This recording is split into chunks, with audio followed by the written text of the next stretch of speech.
Hi. Diabetic పేషెంట్ల గురించి ఈ video.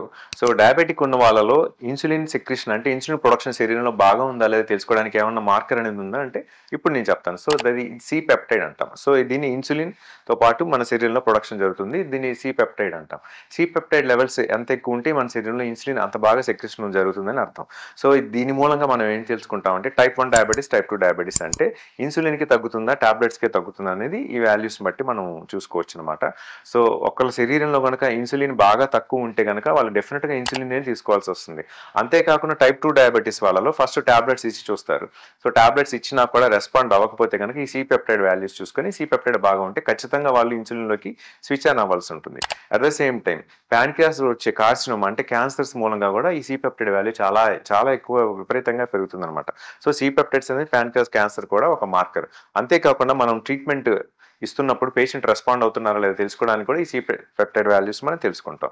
So, C peptide మామూలుగా బ్లడ్‌లో 0.5 టు 2 నానోగ్రామ్స్ పర్ ఎంఎల్ ఉంటుంది.